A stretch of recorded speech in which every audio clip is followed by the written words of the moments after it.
You're worried about your mom living alone. Maybe she's fallen once or twice. Maybe she's forgetting her medication.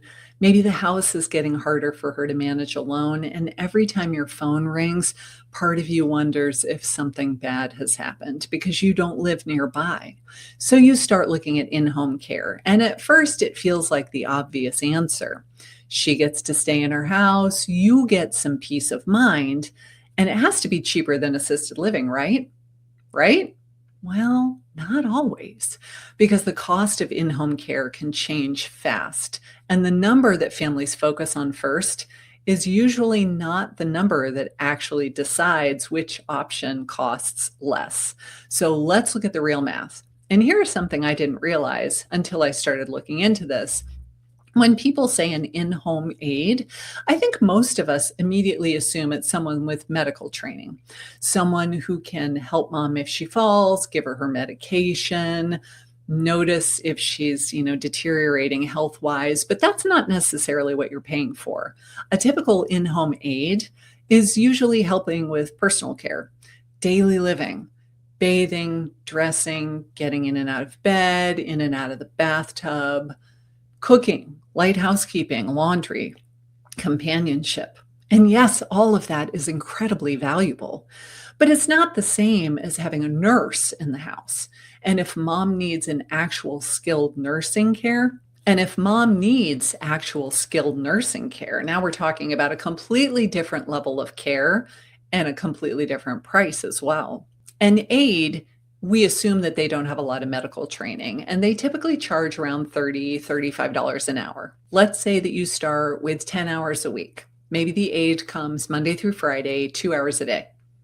That sounds manageable, right? At $30 an hour, that's $1,200 a month. But then you realize mom still needs help Saturday and Sunday, but the aide doesn't work weekends. So now we have to add another 4 hours of care for Saturday and Sunday. And we're still only talking about 2 hours of help a day. The other 22 hours, that's still on mom or maybe on you. What if it's 4 hours a day? Now we're up to $3,300 a month and change. And that still doesn't cover overnight. It doesn't cover the caregiver calling out sick or when she goes on vacation. It doesn't cover someone being there at 9 o'clock at night in case mom gets dizzy and falls in the bathroom. It doesn't cover the other 20 hours of the day.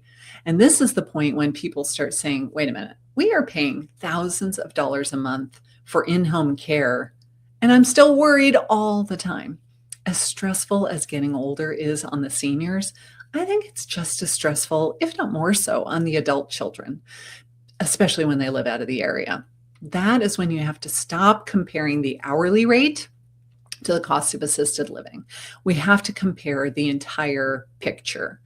The care, the house, the food, the utilities, the repairs, the maintenance, the transportation, and all of the unpaid time someone in the family is probably still putting in. You may be paying the aide for 28 hours a week, but someone else is probably covering a lot of the rest. So let's look at the other side, the assisted living side. It definitely looks more expensive at first because that big fat number is sitting right there in front of you. Let's say it's $5,000 a month. It could be more, it could be less, depending on the community and the level of care. And that sounds absolutely brutal compared to $30 an hour, right? But assisted living is not charging you for 2 hours of help and then disappearing. It's 24-hour a day living expenses. You're getting 3 meals a day, housekeeping, laundry, transportation, activities, and most importantly, someone is always there.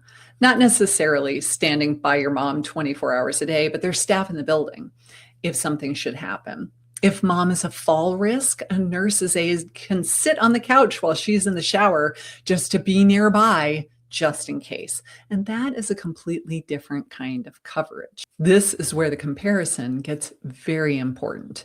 At 14 hours a week, in-home care may be the obvious winner. At 28 hours a week, maybe not. At 40 hours a week, now you're spending $4,800 a month just for the aid, but you still have the house, maybe a mortgage payment, property taxes, Utilities, food, cooking, cleaning, mowing the grass. Maybe there's a reverse mortgage. Now suddenly that assisted living number doesn't look quite as obvious as it was a few minutes ago. So none of this automatically means that assisted living wins. Some people really want to remain in their home as long as possible. Some people only need a little bit of help. Some have relatives nearby who genuinely want to help and can do it without it taking over their own lives. But the mistake is to decide that in-home is automatically cheaper before you know how much care is actually needed, because that answer can change very quickly. So the bigger question becomes, how long do you wait before a decision gets made for you? Because a fall, a diagnosis, a hospital stay can turn your plan into a rushed decision. So watch this video next where I talk about why you need to have a plan in place before a crisis happens so that you're not having to make that kind of a decision under the gun.